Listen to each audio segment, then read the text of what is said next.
The Great Socialist Reset versus It, for It is Your Business, on Sunday, November 22nd, 2020.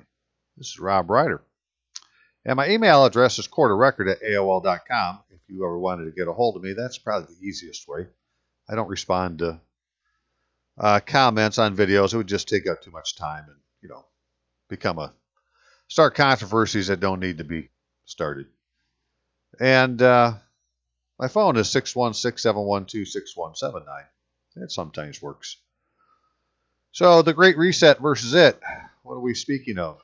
Well, here recently they've been talking about the socialist plan for the Great Reset, where like to pay off your college tuition bills or whatever they believe that they say that you owe. Now, truthfully, you never signed a contract with anybody that was signed by them that you owe anybody anything. If that makes any sense to you. Do you know anything about a business contract?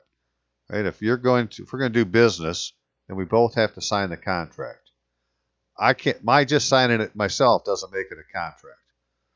Well, they don't ever sign anything, whether it's your student loan or a house loan. Right? The bank doesn't sign anything. So they never really lent you any money, and as it turns out, it's really never the bank coming after you for all this stuff anyways, right? You don't have a contract with the bank. They just try to make it appear that you do. So they're going to, reset something that you don't owe in the first place. But, so for them to give you these great benefits, I'm sure they want to give you the vaccine and so forth and so on. So that's, their idea. And mine is, well, let's just, instead of doing that, let's go to it. And it is your business. And we all have a business. It's our all capital letter name, right? I've proved that by getting an EIN in my name as a sole proprietor, right? So back in the late 2017, if you were to search my videos, I think it's called EIN, right? Employee identification number, EIN and SSN in your name, but it's from like December 2017. And I show you how to get an EIN number from the IRS as a sole proprietor, right? Not as a corporation or limited liability, or no, just as a sole proprietor, fully liable. I am the owner of that business, and the business's name is Robert Allen Rytlewski. It looks just like the name on my driver's license. I'll show you the paperwork.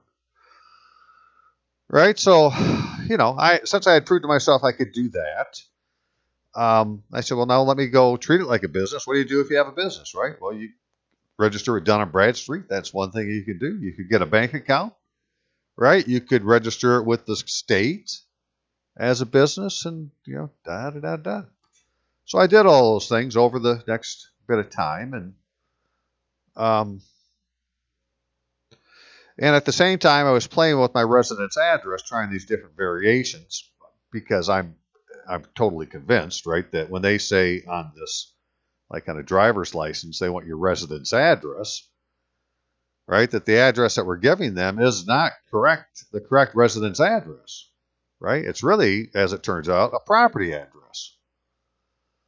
So, we're putting ourselves into an improper jurisdiction because we're not using the proper residence address, which we should have gotten from, in my case, the township. The township should tell me what my address is, right?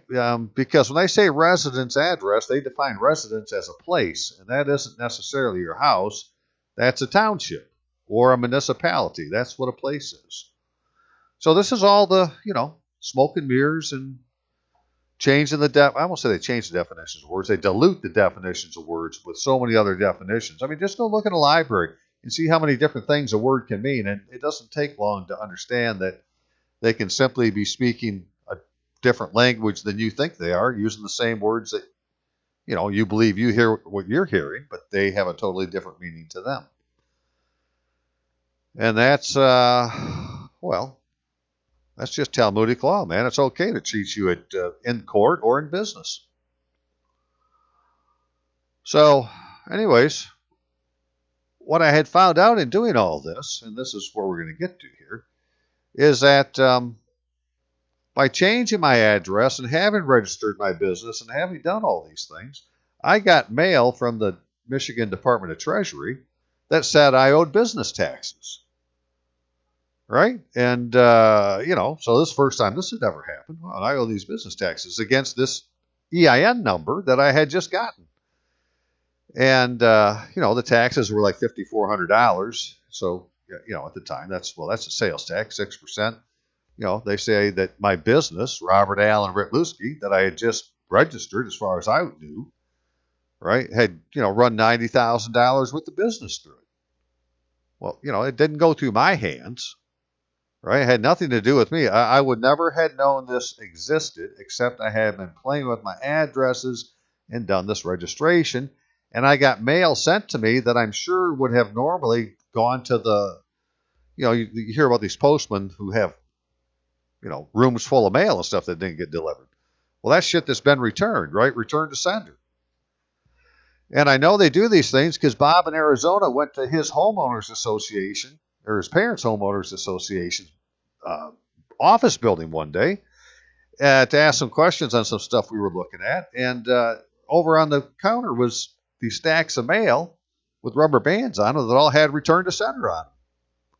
Right? Well, why would they have gone to the homeowners association unless they belonged to somebody that had something to do with the homeowners association, like, a homeowner? But instead of it coming to you, it's being returned, right? And all this return mail's got to go somewhere. So they've got people stashing the shit in fucking, different kinds of buildings or trying to burn it or whatever they're doing to get rid of it. They got to get rid of this evidence. Because for the system to work, it had to have been created. So my point is there is a business. I'm going to show you it. And it must have a value. And the township has something to do with it. Plus the fact that, as I showed in my last couple of videos, that, the township supervisor is supposed to be able to take your sworn statement. Well, that's a big deal, right? Because if you're going to do a sworn statement with an affidavit, it's different to do it before a public officer than a notary public doing it in the private. Right? The public officer's doing it in the public. Well, I had been complaining to myself and in the videos I was doing that, the township supervisor didn't take the right oath of office. It's very clear. I show it in the video, right? Show what he's supposed to have done. Well, come to find out, I'm reading further on in some township law, and it says the township supervisor doesn't have to take an oath of office to be able to be the township supervisor. So that's good to know. So that, it's too much to put into one video, but the idea of the township and your business being tied together is I'm going to prove in this video. And it's all part of claiming a domicile. Everybody's supposed to have a domicile. And by definition, a domicile is when you register your business, actually your natural person and your legal person, in the same municipality. So in Michigan, we have two kinds of municipalities. We have cities and we have townships, right? They're the local governments. And we're supposed to be in one or the other. And they're not registering us in the proper township. I'm not being registered in Oakfield Township or the Township of Oakfield, right? Which one is it? Because they use both of them. So where's the township board, the township officers for Oakfield Township? Because the oath that all these people take is for the Township of Oakfield. Right? So it's like, well, Oakfield Township doesn't have a board. But like I said now, it's from what I read, well, the township supervisor doesn't have to take an oath. And really all I need somebody in the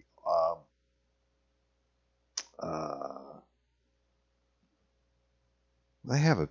Oh, in their official capacity as the supervisor of Oakfield Township, to be the one to take my sworn statement in front of two witnesses, right? And that's using the Army sworn statement form. I showed my last couple of videos.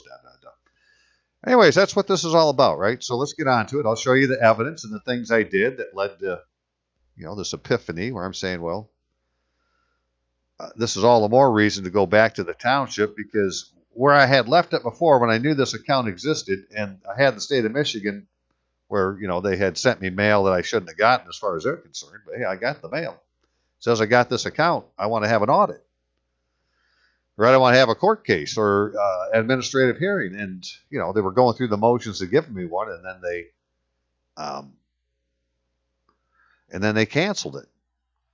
Well, the township can issue subpoenas, right? So I'm going to go put in a sworn statement and, get the subpoena issued to get the records to find out what's in this account that I'm about to introduce you to. So let's get on to it, right? So we don't need their great reset. It's already ours. They just want to take what's already ours and take control of it, which is already being done by somebody else. They just want to, seal the deal, basically. And we need to go get it because it's ours. And we're going to do it through the township. But until then, hey, will you donate to help keep the lights on? Because it's getting close to the end of the month again, and I always worry about those things. If you can, use PayPal. It's PayPal account's Rob Ryder at AOL.com, or just stick it in the mail. Robert Allen Retluski, 10955 14 Mile Road Northeast, Rockford, Michigan, 49341. And, hey, I'm Staff Sergeant Robert Allen Retluski, United States Army veteran. If you're a veteran, put your rank in front of your name so they can never put Mr. there. Otherwise, they're going to want to call you a Mr., and a Mr. works for an Esquire, and an Esquire is an agent of the Crown. An Esquire is not a title of nobility. A knight is a title of nobility. But an Esquire is a Crown agent. And so our system has been taken over by Crown agents called Esquires. And so like at a township, you got the township board there, and you got some frickin' attorney sitting there. And all these people are afraid of the attorney. Oh, we got to ask the attorney. Got to ask the attorney. Got to ask the attorney. That's their answer. It's there or the township or at the county. It doesn't really matter. But see, the county isn't where we should be doing our business. Thomas Jefferson set up the 4 levels of republics that you would do your government business at a local, he called them a ward, W-A-R-D, ward republic. Right? Well, apparently that's what a township is supposed to be. So let's get into this. Give me just a second, and I'll pull a few things up. I'll show you what I'm talking about.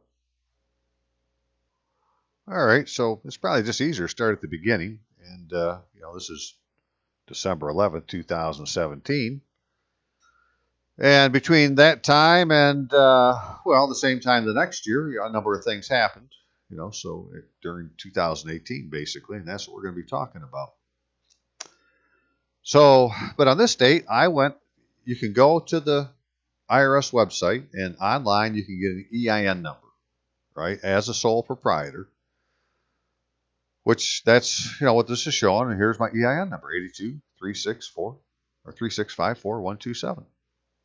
Simple enough to do. You have to answer some questions. You got to tell them what kind of business you have. So you got to get, they got a name for the freaking kind of number. And again, this is an acronym, NAICS number, which I show the one I used in my video, but you could use any one. And if I was going to do it again, I'd use all 9s, right? Just because that's, it's really none of their business anyways. And it's one of the options. You can use all 9s, not otherwise categorized, right? And if they give you an EIN number in it, then the IRS has agreed with you. So nobody has anything to say about it.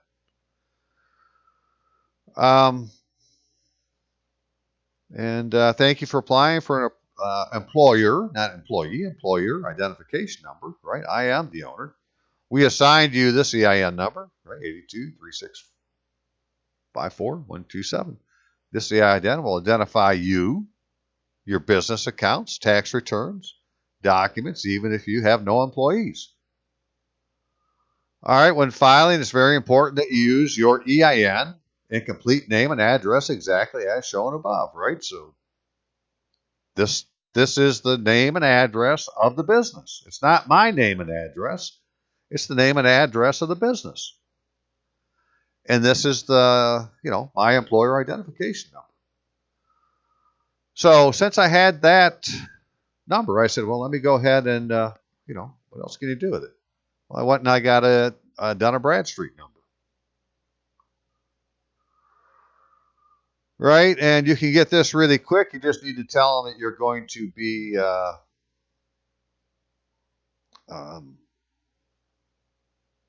bidding on federal government contracts, which means first you got to go to this other federal government website and register, and then register on this site, and they'll give you a EIN, a DUNS number within a few days for free. Otherwise, it takes longer and you may have to pay for it, right? But, Robert Allen Rutluski is a business.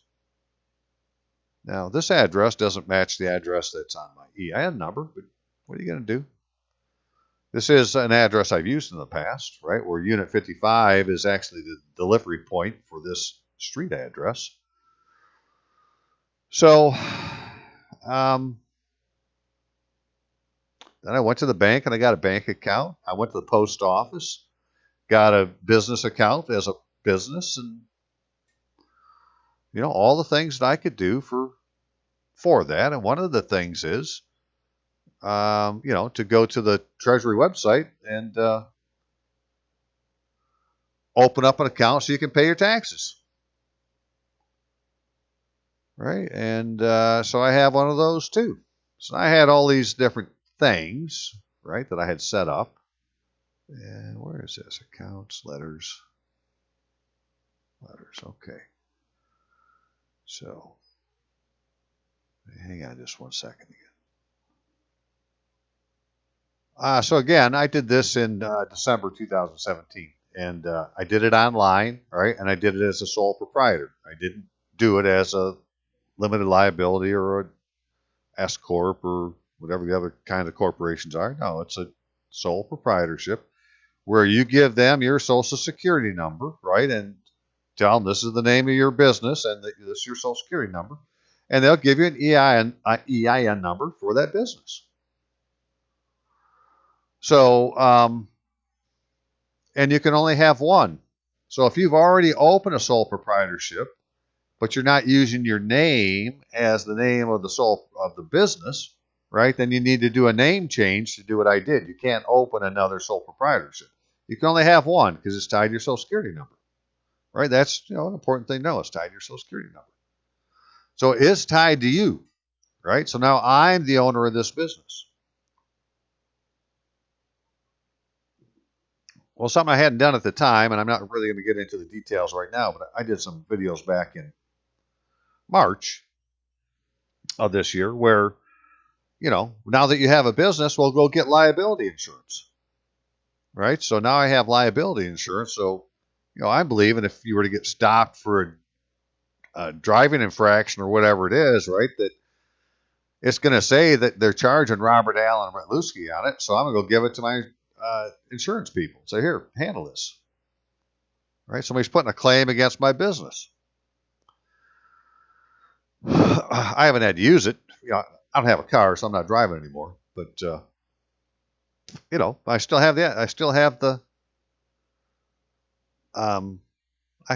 insurance. So if anybody, if the government in any way wanted to come against you, they're going to come against your name. Well, you have the insurance. Go give it to your insurance company and say you got to deal with this. Okay, so like I said, I had all these things, and I had opened up the account on the Treasury website. Well, then I started playing with changing my address, right? Because when they say residence address, I couldn't get anybody to tell me. The state wouldn't tell me what it is. I couldn't get the township to tell me. I can't get the county to tell me. Nobody tell me what residence address is. Give me an official address or a property address or a situs address or something else, right? But they won't say this is your residence address. So I'm reading the form, right? This is to change your address for a driver's license or registration. And it says street and number on it. And it's like, okay, well, that means I got to put 14 Mile Road first, right? And then the number. Well, now I'm not quite so sure. I understand this a little bit better, but at the time, that's what I did. And hell, maybe this is right. I don't know, right? But what I used as my residence address, because I believe it's a place, it's not my house, is I used the address for the township. All right, this is my township, Oakfield Township. And I'm saying, okay, well, let's see. What is the address for? Oh, look at that. Oakfield Township has an address. Okay, well, that's my place. I use that as my residence address. My mailing address might be different, but my residence address is Oakfield Township. So that's where this address came from. Right? And that's what I put on the change address form. And, I'm doing this in, now we're up to the middle of July 2018. And I put my mailing address is, basically my house number is 10955, 14 Mile Road Northeast, right? But I put it backwards because it said street and number. So, okay, well, fine, I'm going to do that. And if it's a mailing address, well, then I got a +4, right? If it's a physical address, I may only have a 5-digit zip code. But if it's a mailing address, well, then I have a +4. Signed the forms and sent the thing out. And, well, then things started to happen. So let me find out which one those are here. Hang on. Okay, so just bear with me here because, the dates are kind of important. So this is on 7/18/2018. I do this form, right? Changing my address. So then I go to this Michigan Treasury account that I have, right? And, one of the things you can look on here is the different letters that have been done over time. And, right here it shows, well, around that date, they're doing letters, right? That this is July 19th. So what those letters looked like was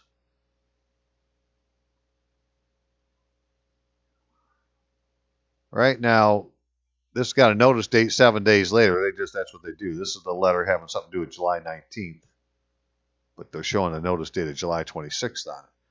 If you notice, the address on this is 10955 14 Mile Road, right, on the 26th. But then on the next one, it's backwards, right? So that's what I was doing. I had changed my address on here also. That's what these letters are for. I had put in these changes to my account, right? But I changed the address. Right, so now what happened here? See, now this is interesting, right? Where this one was Robert Allen Rytlewski, Robert Allen, which is proof that when they put your name backwards with a comma, that's a form of showing that they're talking about your business name, not you as a person, a living person, but as a artificial person, right? Just the word person by itself, there's nothing wrong with that word. It's when you start modifying artificial person, natural person, so forth. But go read Webster's and see what a person is. He says it's a living human being, right? So, yeah, they're talking about you. But, these are the different things. Okay, I wanted to get rid of that. I said, I didn't have that name on there. But, I had changed this address. So this is all where it shows August 15th, right, was actually had to do with these letters that were sent on August 8th, right? So, and that reason for that's important is I'm going to show you right now that, well, soon after that, I get this mail. It shows up in my mail. Right? And this was sent on the 10th, a couple days after the letter was created that was, that we just looked at. And it's, bill for taxes due to Robert Allen Rytlewski, right? That's the name of my business. Almost like it shows on the IRS website, except now they have the +4 on here, right? And this account number is my EIN number with an F put in front, and they got rid of the dash, right? So, well, this is saying that I owed $5,400, right, plus penalties, for a total of $6,800 for Michigan sales tax for the period ending 12/17. Right? Well, I had just gone in the middle of December 12/17 and gotten the damn EIN number. But because this is, and so this is Michigan sales tax, I said, well, okay, I think it was 6% is Michigan sales tax. That means they're saying that there was $90,000 that was run through this account. Right? That Robert Allen Rytlewski made $90,000 in the tax period 12/17. And I didn't pay my, so I owed $5,400 for the tax, and I owed penalty and interest because I hadn't paid it yet. This is assessing my business. This isn't assessing me. This is the business, and this is from the Michigan Department of Treasury. Then I'm quite sure the only reason I got it for is because I was dicking around with my addresses and stuff, right? So part of that is I got this mail. Again, now this is, after I had done the thing, but before I got this letter I just showed you, the tax bill letter from the state of Michigan, right? My PID number, personal identification number, right? Issue renewal 724, where it says our office recently notified the following address, 14 Mile Road, 1300, Rockford, Michigan. Yeah, that's the way I did it. And this isn't my address. This is the township's address, right, with the street and number, right, because that's my place of residence, Oakfield Township. What was this other letter? And then they sent me, this other piece of mail, right, that gave me the little sticker to put on the back of my frickin' driver's license. Now, this is, interesting because it said on the front this was the address, but the mail lady said, well, 10955, put a question mark on it, put it in my mailbox. Right? But they're showing they used the address I gave them. So, I don't know if I had done that right or not. All I know is, well, that's what generated this letter, me getting this letter. It would have been generated anyways, I'm sure, but me getting this letter is because of this. And, well, there wasn't just one. All right, that one was for sales tax, but I had also claimed Michigan use tax. Actually, I claimed exemption on both of these, and I'm being taxed on it. Right, for another $5,400, right, penalties and interest. So this is $7,200. The other one was $6,800. So $1,000 in taxes. The state of Michigan says I owe, right? But I've never seen whatever it is whatever the principle is that this tax is from. Well, it has something to do with this account number, I'm sure. Right? My account number. That's my freaking EIN number. So this thing apparently existed before I got an EIN number. Right? Because they're saying this is for 12/17, and I just got the thing in 12/17. In December, middle of December, 12/17. When did I get it? Yeah. 12/11/2017. And I do believe it's month, day, year the way they did it there. So right, that's the way they mailed it on the day after, those letters that show on the website were created. Right, these letters are being created. That say that changes have been made to my account. Right, that's what these are. For that account, 823645 That's my EIN number. And here it has a dash, and they call it an account. But on this other document, they call it an account. They don't have a dash, and it's got an F in front of it. So it's not the same account. Right? This must be like, what is it on a check? Routing number? Yeah, it's a routing number of some kind. Or actually, it's an account. Yeah, I'm going to say it is an account number that goes to some routing number. But that's my account number. That's my account. And they're saying my account owed $15,000. So, since I had this, I said, well, what can I do with it? And, it said that this was issued under this law, Public Act 122 of 1941. Well, I can go read the law and see what it says. And that's what I did. Hang on a second. But before I do, I want to show this one thing for, those who have been following closely for some time. Right, that this is a Michigan change of address voter registration, and it has on here street and number, right? So 14 Mile Road, 1300. But then I found this other form for state of Michigan voter registration application, which, it's kind of put together different. Here it says address where you live, house number and street, and then apartment number / lot number. And it's like, oh, that's what it's supposed to go here.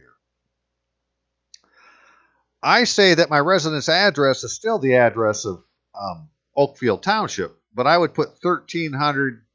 Let's go look at their address again. That's always best. Let's just go look at their address.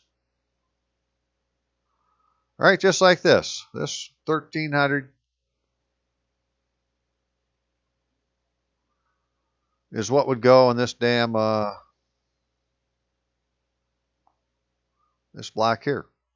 Right? But over here, this is what I need to get from the local clerk at the township. What is the lot number that you've assigned to the parcel number that has the address 10955 14 Mile Road Northeast, right? That is a lot number within the township.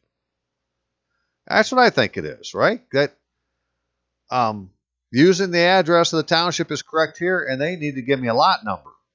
And that will be my residence address. And now if that has a particular mailing address, then they need to give me that also. And one of the things I had read in what I'll do in my next video on townships is that the township clerk is supposed to get an address specifically from the state of Michigan, a postal address. So I'm sure that's what the mailing address is. Because in this official stuff, if somebody wants to sue you, I mean, the way that's supposed to work, if somebody wants to come after you for any reason, they're supposed to go to your township, and the township's supposed to send a constable out with a subpoena. Right? Well, they quit doing that at some point, right? Because they left that system and went to something else. But that's the way the system's supposed to work, and that's the way the law is written. We're just not using the law. We've been taken out of that jurisdiction.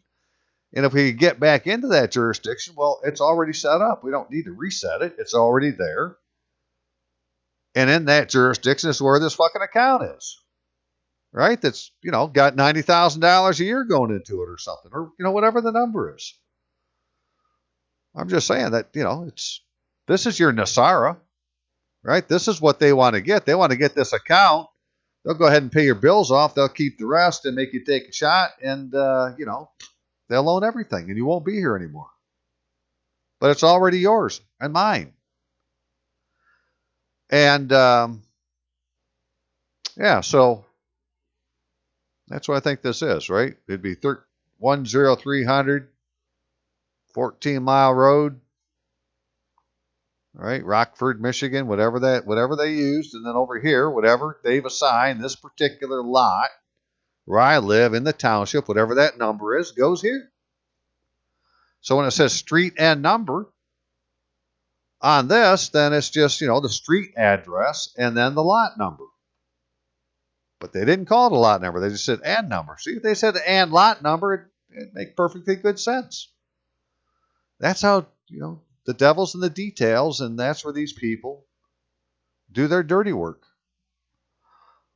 Okay, so there was an act then that, is on this tax bill, right? It's up here.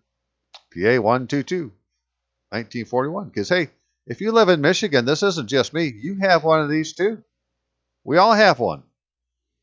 Right? I just found mine because I was playing around, but it existed before I ever did this. Unless they're saying that in a, because it said it was 12/11. 2017. So in a 20-day period, I ran $90,000 through that account. Then this must mean that during the tax year of 2017, before I had ever gotten an EIN number, they were already running shit through my account. And you get this number as an EIN number when you go and you register for an EIN number as a sole proprietor. Now, I don't know if anybody else is going to be able to get one of these from them, but I have one, right? So what I want to do is say, well, what can I do with it? And in this section of this law, it talks about a taxpayer has been audited by the department or its agent or a taxpayer whose books, records, and papers have been examined by the department shall, upon request, be provided a complete copy and printed in electronic format of the complete audit paperwork or audit report findings. In other words, whatever they used to determine I owed this amount of money, they had to give me. Right? Because, they're the ones saying, oh, $5,400. Well, prove it to me. I want an audit. They don't need to ask one. I want an audit. Show me where it came from. And that's what I was trying to get done. And at the end of the day, they canceled my my hearing. Where did it say that? So hang on just a second here. Yeah, here it is. December 19th, 2018, right? About a year later, about a year after doing all that stuff to get the EIN number.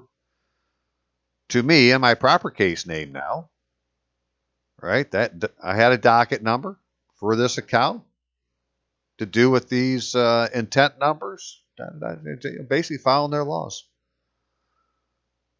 And based on review of Michigan Business Tax Registration Application Form 518, received on some date, your registration for sales and use tax has been canceled for the following reasons. Well, it hasn't been canceled. I still have the damn thing. Right? So it's a lie. And they said I didn't put the right information on, right? And so now they're going to cancel it. They didn't. Never did they say that it wasn't my account. They just said because I didn't do it right, they don't have to have a hearing with me anymore. So, what do you do about it, right? Well, again, I could subpoena these records from the state of Michigan through the township because the township board has the power to issue subpoenas, right? But to get the subpoena, I would have to give them a sworn statement, and that's what has to happen with the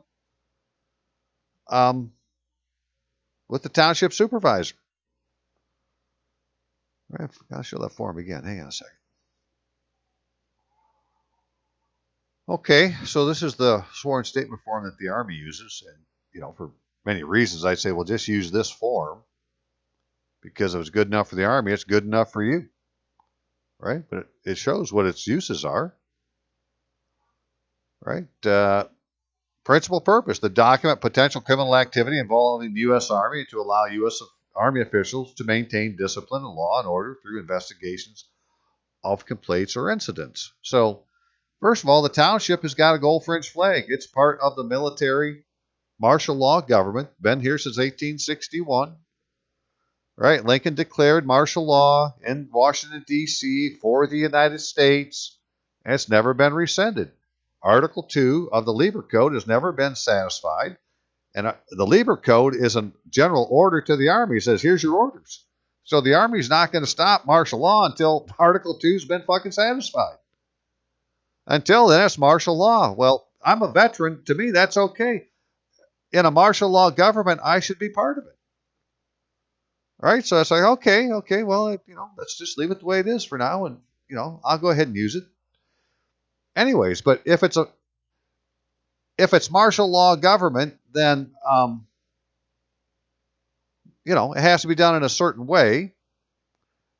And when you go into court, there's the flag. It's like, well, that's one of their jurisdictions they have. The other one is they got this jurisdiction that they created for their own society that's run by esquires, right? Called State of Michigan, called Township of Oakfield, County of Kent, State of Michigan, United States of America, instead of Oakfield Township, Kent County, Michigan, United States. All right, they're two different jurisdictions. And the one, right, that's in the United States of America, King George's jurisdiction, Township of Oakfield instead of Oakfield Township. County of Kent instead of Kent County, right? State of Michigan instead of Michigan, or the State of Michigan. Right? State of Michigan is not the proper name of the state. That isn't what was created under the first Constitution. So it's it's a private society that you can voluntarily be a member of, and we've been coerced to be in its member, and they don't want to let us leave to go back to the United States jurisdiction, which is now under martial law because there is no Congress, and martial law was declared. So when you see all those people there in D.C., they're not the Congress; they're just pretending to be. And I've shown God many times. None of these people have a proper oath of office, and I'll be showing it again, I'm sure. But today we're just talking about the sworn statement form, what we can do locally, right? Because all politics is local. But this thing can be used for information, maybe further disclosed to federal, state, local, foreign government, and law enforcement agencies, prosecutors, courts, child support services. So what's different between this and something else like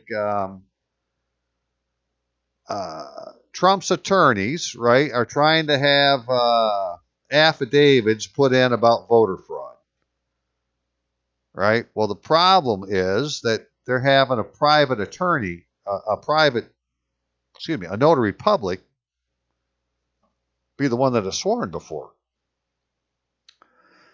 And I think the problem with going to a notary public is that's for private matters, right? So private matters only go to the court of common pleas. But if it's a public matter and you get a public officer who has authority, judges have authority, clerks have authority, and hey, supervisors of townships have authority, right, to administer an oath. Well, that's a public officer.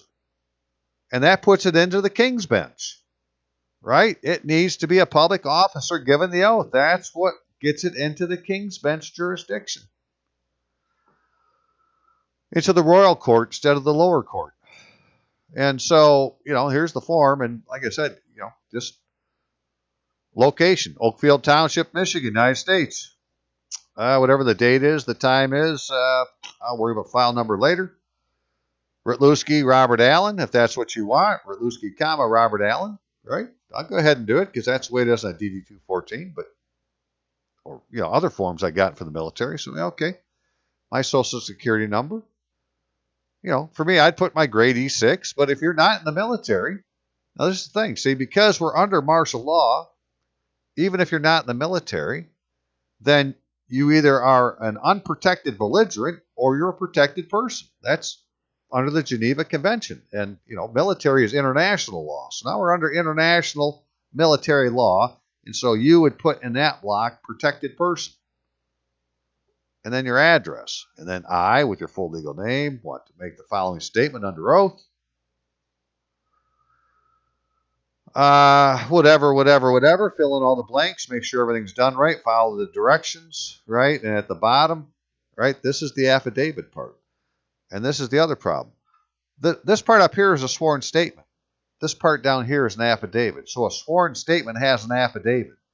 But an affidavit isn't a sworn statement. And that's what Trump's lawyers are having their people put in. They're having them put in an affidavit.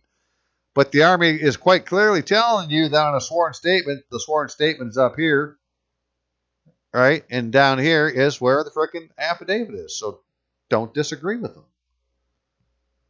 And your affidavit is just saying that you have read or had read to you this statement, which begins on page 1 and ends on whatever page it is. And I fully understand the contents of the entire statement made by me. The statement is true. I have initialed all corrections and have initialed the bottom of each page containing the statement.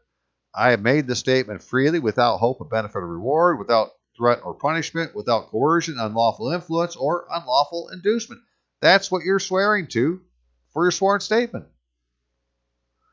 And if this officer here is a public officer instead of a notary public, then it goes to the King's Bench instead of the common pleas court.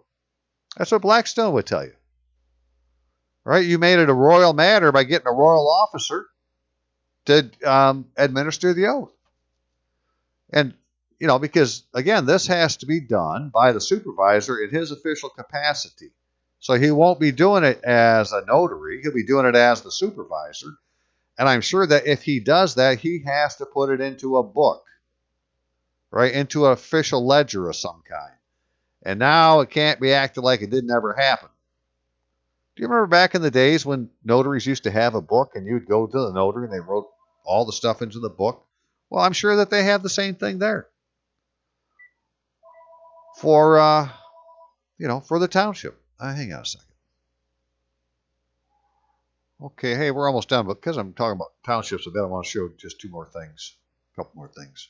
Um, Anyways, this is that sworn statement form, right? And it's what it says it is. And so this is the thing to fill out, but it has to be done in Michigan at a township, or again, this is or at a city, right? That in Michigan, there's two kinds of local governments. There's cities or townships. I'm mainly talking about townships because that's what I live in. But cities have the same thing. They got somebody there that can take your sworn statement, whether they want to admit to it or not.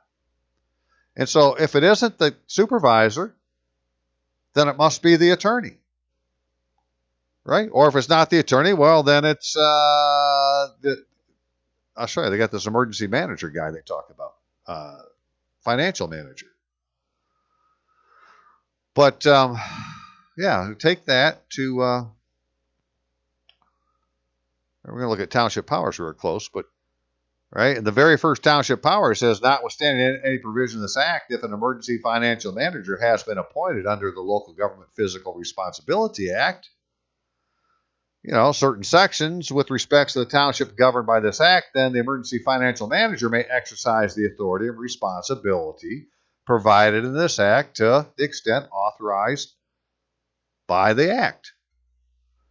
And, right, so is that the county commissioner?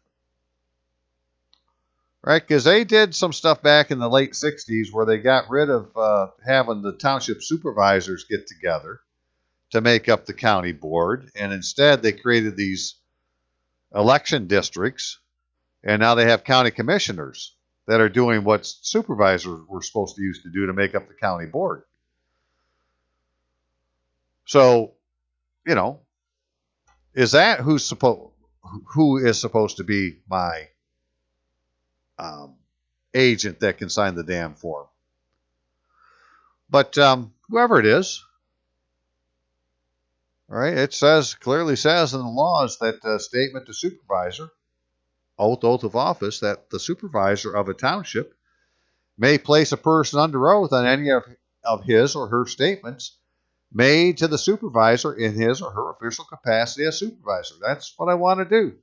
So whoever that person is, whether it's the supervisor or the financial person, the emergency financial person, the county commissioner, or the frickin' township attorney, whoever it is, somebody step up and take my sworn statement in the official capacity as a supervisor, because that's what will put it into the king's bench. The other thing about townships that it's what Thomas Jefferson called the ward republic, and in his mind, that's where everybody would do their business locally for the government, is through their ward republic. And a phrase I had heard many times, but I can't tell you who I heard is quoted or supposed to have been the one who said it first, but is where they say that we were given a democracy and a republic, right? That's the form of government we have, a democracy within a republic. Well, if the township is the ward republic, which they say it is, and then they spread it into 3 precincts, which they have here, right? This becomes a democracy. And actually in Maricopa County, this is what the Republicans wanted. They wanted the vote to go down to the precinct level instead of the election, the place where you voted level. But you can imagine then, right, if you were to break your township into 3 groups, and each of these groups has 1 vote, right? So Biden or Trump in each one, if they all 3 of these have a majority for Trump, then it's 3 votes for Trump, right? But for the township level, then it would just be 1 vote for Trump. So what is it they're carrying ahead? Because are we voting as a precinct or are we voting as a township? If 2 of these were for one candidate, 1 for the other, it would be for the township then 1 vote for still 1 of the candidates. All right, but this is where because the smallest democracy is 3. One is oligarchy. Well, no, that would be what would 1 be? Dictatorship? I don't know. 2 is a partnership, right? Equal partnership. And 3 is a democracy. Any 2 out of the 3 is the majority and it rules. So here is your democracy within a republic, which is, in this case, Oakfield Township. Okay, so that's what I wanted to show, to show you people that, when they're talking about Great Reset and, doing these things, paying your bills, well, we could do it ourselves. We already have an account, right? You may not know what your account is until you go get your EIN number, but it doesn't mean there isn't an account for you. And one of these township, in these township laws is, right, in addition to other powers that are conferred, the township board may investigate any matter that is under the jurisdiction of the township. Well, if I'm an inhabitant of the township, then I'm under the jurisdiction of the township. Right? Because this talks about the inhabitants of an organized township are a body corporate.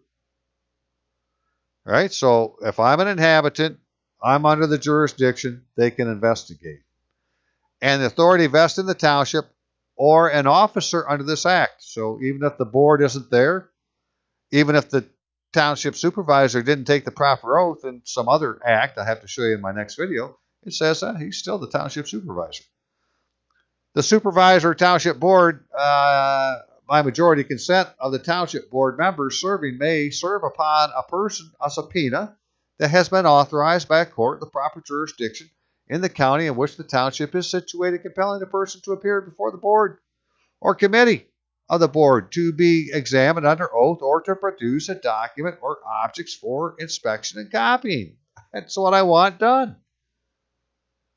All right, so hey, I am going to show you where that law says that. Just because I said it twice now, so let me go find it. Okay, I mean, you can't make this stuff up. This is the Michigan election law. This is how, officers of the township would have been elected. So what does it say? Let me go down the part that has to do with. So MCL 168.632, township officers, terms, qualifications, vacancy, election, commencement of duties, failure to take an oath. The term of an office of a township trustee elected in 1978 shall be 2, term of office. Okay, they went to some new system again. All township officers, 1968 is when they went to the county commissioners instead of having the supervisors be in charge. All township officers' terms shall commence at 12 noon on November 20th next following their election, and they shall qualify before assuming the duties of their office. Each township officer shall hold an office until a successor is elected and qualified, but not beyond January 1st following the election. So we had just had an election on November 4th, right? So at 12 noon, 2 days ago, right, these people are supposed to be taking their office. Term shall commence at 12 noon on November 20th. Okay. Failure of an elected township official to qualify by January 1st following the official's election shall create a vacancy which shall be filled as provided in Section 370. Right? So if they fail to qualify, there'll be a vacancy, and it will be filled under, some section a little bit further down the road here. All elected township officers other than those listed in 358 shall be elected at the November election immediately preceding the expiration of their term and shall commence the duties of their office on the 20th, but not before. A township officer elected in the general election shall remain in office for the full term if the officer failed to take the oath of office within the time prescribed by law and was subsequently appointed by the township board to the office for which the officer ran. Well, how can they appoint you to something? Well, this But they can, right? You ran for the office. You won. You didn't take the oath. They're going to appoint you, and you don't have to take the oath. But for that to work, well, then the township for all this to work, then the township board is going to have taken the oath, right? For them to be the board, they got to take an oath. So, you tell me. One section says there's a vacancy, and the other one says that you remain in office and that you can be appointed by the board. So this is where we need to get with the township supervisors. Again, I'm not blaming anybody who's holding an office now. It's like, but we got to get this figured out. You have an account just like I do. Right? I'm not the only one that has this account. Everybody's got one. Supervisor, you got one. Your kids got one. Grandkids got one. On and on and on. Everybody's got this account. Yeah, well, I closed it already. So, I don't want to argue with about it, but I want mine. I want my kids to have mine. I don't want to go to the freaking Great Reset. All right, I want it because it is your business. It's not their business. They want to take over my business. I want that to happen. Okay, hey, and if you can help me, please do donate. Keep these lights on. Very much appreciated. Everybody who has donated and does again, it's a wonderful day. God bless you. Thank you. Okay, see you.